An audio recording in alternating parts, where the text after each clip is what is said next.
है ना। अब ये इस तरह से कुल मिलाकर 336 भेद हुए, वह कैसे हुए ये आपको बताना है। कौन बताएगा?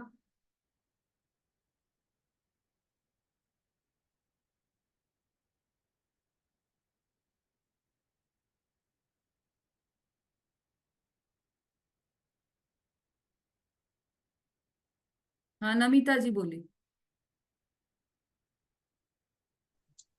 दीदी, व्यंजन में अप्रकट पदार्थों में से सिर्फ अवग्रह को लेंगे, और नेत्र और मन को छोड़ के, इन 5 इंद्रियों में से नेत्र और मन को छोड़ के 4 इंद्रिय लेंगे, वो 4 हो गए।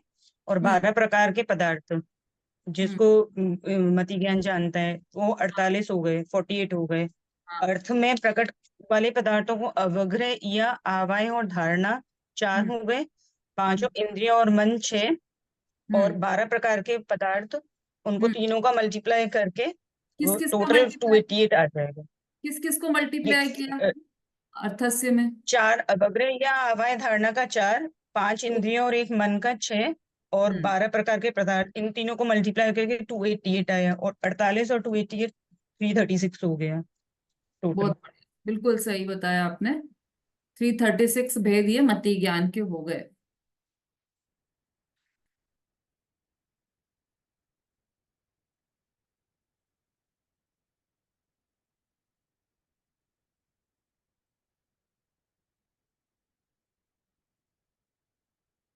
चलिए, अब इसके बारे में तुम चाहें तो अपन कल थोड़ा सा और ले लेंगे, अभी तो आगे बढ़ रहे हैं अपन। अगर किसी को कोई प्रश्न हो तो इसमें से पूछ सकते हैं।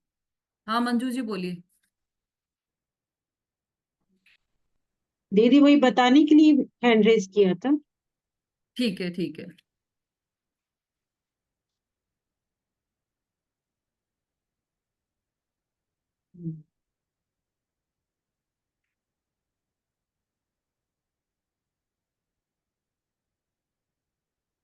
अब 20वां सूत्र निकाल लीजिए। अब श्रुत ज्ञान की चर्चा यहाँ से प्रारंभ हो रही है।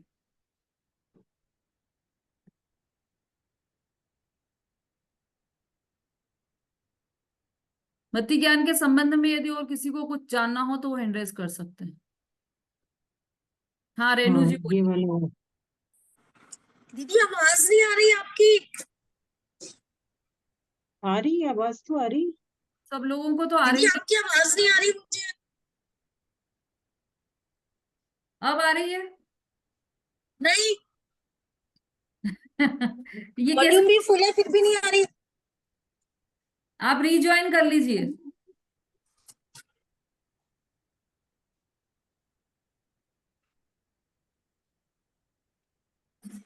हाँ, मंजू जी, कोई प्रश्न है आपका?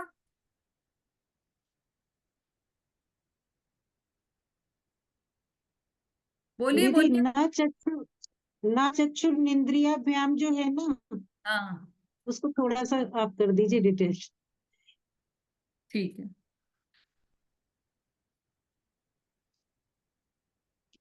उसी में दीदी ये भेज जो कि ये वो उसी में आ जाएंगे क्या? हाँ, उसी में है। उसी के लिए तो बताया है अच्छा। कि इसमें चक्षु हाँ तो और मन नहीं लगते।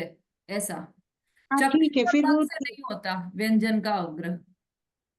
हाँ ठीक है फिर दीदी, ठीक है, क्लियर है मुझे। ठीक है। अब श्रुत ज्ञान पर चलते हैं हम।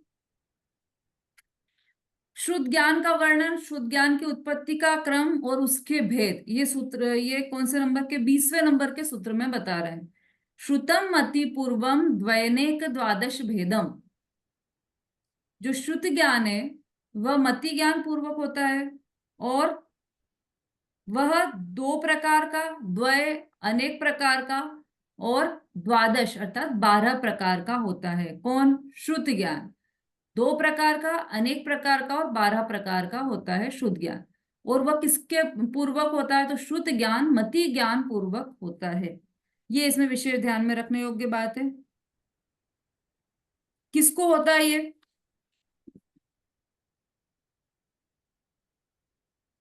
मति और शुद्ध ज्ञान किसको होता है? ये दोनों ज्ञान किसको होता है? सरिता सही जी। सही सही। दीदी मति और शुद्ध हम्म। ज्ञान तो सभी को होते हैं। सभी मतलब? मैंने चारों गतियां तो जीवों को हो जाते हैं। हाँ, तो सभी संसारी जीवों को होते हैं, है ना, केवली केवली को तो नहीं हाँ होता, इसलिए सभी संसारी जीवों को होता है मति ज्ञान। हाँ दीदी, एक क्वेश्चन था हमारा। हाँ, जैसे इसमें लिखा है वो दो प्रकार का, अनेक प्रकार का, 12 प्रकार का, ऐसा उसको खंड खंड करके क्यों लिखा गया है कि दो अलग है, अनेक अलग है, 12 अलग है? ऐसा ही है ना, इसलिए जो शुद्ध ज्ञान है वो 2 प्रकार का भी कहा जाता है, 12 प्रकार का भी कहा जाता है, अनेक प्रकार का भी कहा जाता है। यही तो बताया था मतलब उस दिन उसको इसके दो अर्थ प्रकार में। का, या अनेक प्रकार का भी कह सकते हैं, 12 प्रकार का भी कह सकते हैं। हाँ, 3 तरीके से है ना उसके भेद। तो श्रुत ज्ञान 2 प्रकार का कौन कौन सा? तो अंग बाह्य और अंग प्रविष्ट, इस प्रकार से 2 प्रकार का श्रुत ज्ञान, अंग बाह्य और अंग प्रविष्ट, इस प्रकार से 2 प्रकार का। 12 प्रकार का किस प्रकार? 12 के नाम याद किए थे ना आप लोगों ने, 12। बताएगा 12 प्रकार से। रेणु जी बोलिए। हाँ दीदी। अंग प्रविष्ट के 12 भेद थे ये। आचारांग, सूत्र कृतांग, स्थानांग, समवायांग, वाक्य प्रज्ञप्ति, ज्ञात्र धर्म धर्म कथा, उपासका ध्यानांग, अंत कृदेशांग, अनुत्तरोपादाय पादा अनुत्तरोपपादिक दशांग, प्रश्न व्याख्यानांग और विपाक सूत्रांग और दृष्टिवादांग, ये 14 बताए थे हाँ, अंग प्रविष्ट के। 14 नहीं, 12।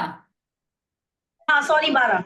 हाँ, ये अंग प्रविष्टि के 12 भेद है ना। और श्रुत ज्ञान 2 प्रकार से ऐसे भी बताया था, अक्षरात्मक श्रुत ज्ञान और अनक्षरात्मक श्रुत ज्ञान, इस तरह से भी 2 प्रकार का बताया था।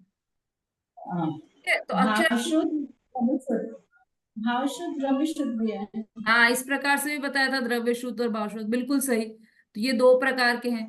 और जो अंग बाह्य है, ये जो 12 भेद थे वो अंग प्रविष्ट के भेद है। और जी, जो अंग अंग बाह्य, प्रविष्ट। उसमें क्या होता है? अंग बाह्य में क्या बताया था मंजू जी? अंग दीदी बाह्य ये जो अनेक बता प्रकार का है, शुद्ध ज्ञान सामायिक 14 अक्षरात्मक और अंग बाह्य में अनेक अनक्षरात्मक। प्रकार का है, और भाई, जिससे पूछा है वही बोलिए ना, जल्दी बोलिए मंजू जी। अक्षरात्मक और अनक्षरात्मक, एक तो ये आपने बताया था ना, और ये अभी सरिता जी ने क्या बोला, द्रव्य वाला, वो मुझे समझ में नहीं आया। अभी तो मैंने जो पूछा उसका उत्तर दो आप। अंग बाह्य के कितने भेद बताए थे? अंग बाह्य के अनेक हैं, 14 और अनेक। हाँ, कैसे 14? 14 प्रकीर्णक बताए थे हाँ, दीदी। ठीक है। और अनेक भेद हैं। अनेक किस जो अपेक्षा से? हाँ, जो गणधर ने जो ये जो 12 भेद किए हैं अंग प्रविष्ट के, उसके बाद और भी आचार्य आए, उनके फिर शिष्य ऐसे, जो उन्होंने भी जो रचना की शास्त्रों की, तो ऐसे वो भेद होते गए। हम्म, ठीक है। इसका मतलब ये है कि जो पहले, मतलब आचार्यों ने ग्रंथ लिखे, या पहले जब ग्रंथ नहीं लिखे गए थे तब भी गणधर ने कहा और आचार्य ने सुनकर उसको ग्रहण किया, फिर उन्होंने दूसरे अगले आचार्य को दिया वो ज्ञान, और ऐसे परंपरा से जो चले आ रहे हैं वो सब श्रुत हैं। और जितने ग्रंथ बने हैं वो सब भी श्रुत है। इस अपेक्षा से अनेक प्रकार का शुद्ध ज्ञान बताया है, शुद्ध ज्ञान के अनेक प्रकार के भेद बताए। तो 2 प्रकार, 12 प्रकार और अनेक प्रकार का भेद।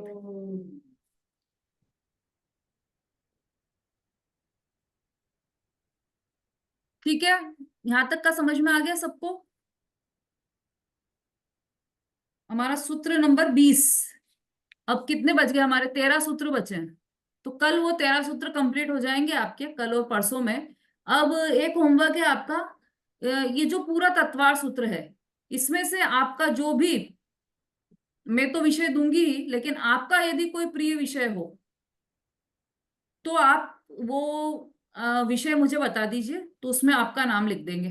गोष्ठी होने वाली है हमारी, तो जिस विषय पर आप बोलना चाहते हैं, जिस विषय की आपकी तैयारी है, वो विषय आप मुझे लिखवा दीजिएगा, तो उस विषय पर आपका ही नाम लिखेंगे। ठीक है, और बाकी यहां से विषय में दूंगी। यदि आपका कोई अपना पर्सनल है तो वो विषय भी आप, मतलब इसी में से, हाँ, बाहर से नहीं, जो तत्वार सूत्र में हमारा पहला अध्याय है उसी में से यदि कोई आपका फेवरेट विषय है तो उस पर आप यदि अपने विचार व्यक्त करना चाहें तो उस पर दे सकते हैं, नहीं तो फिर मैं जो विषय दूंगी उसमें से आप सिलेक्ट कर लीजिएगा। ठीक है। हाँ अनुज जी भाई साहब, आज किसी प्रश्न का जवाब नहीं दिया आपने?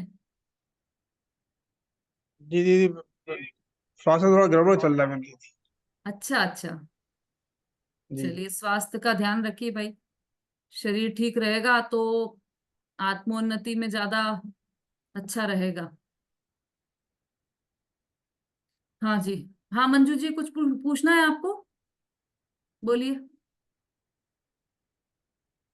हाँ दीदी, ये जो नए पढ़ाए थे ना लास्ट वाला सूत्र, हाँ वो मैं बोल दूंगी।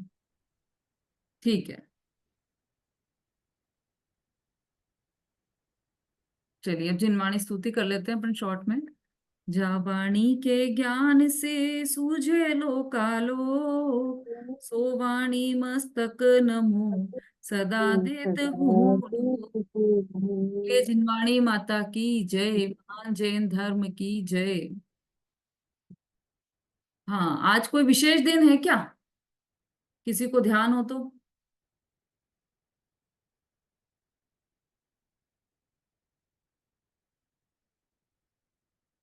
समता भाभी?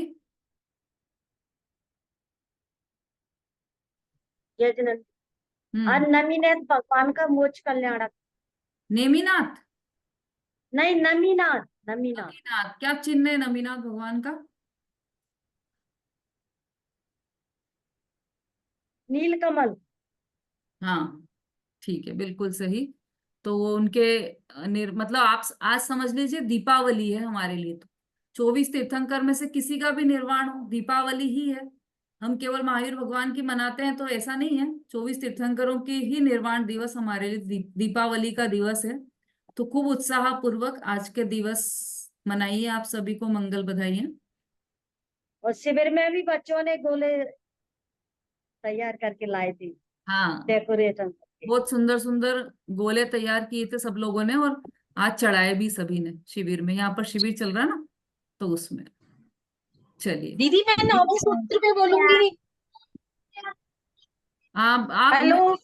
हाँ मुझे ऐसे समझ नहीं आएगा, सब लोग बोलेंगे तो आप ग्रुप पर लिख दीजिएगा। ठीक है दीदी, ठीक है। दीदी आज शाम को क्लास होगी? हाँ अच्छा पूछ लिया आपने, आज शाम का क्लास का अवकाश रहेगा क्योंकि यहाँ पर बाल युवा संस्कार शिविर चल रहा है, तो आज जैन सिद्धांत प्रवेशिका कक्षा का अवकाश रहेगा। चलिए जय जिनेन्द्र दीदी, सब जय जय जिनेन्द्र। जिनेन्द्र। सभी को जय जिनेन्द्र। सभी को जय जिनेन्द्र। सभी को जय जिनेन्द्र।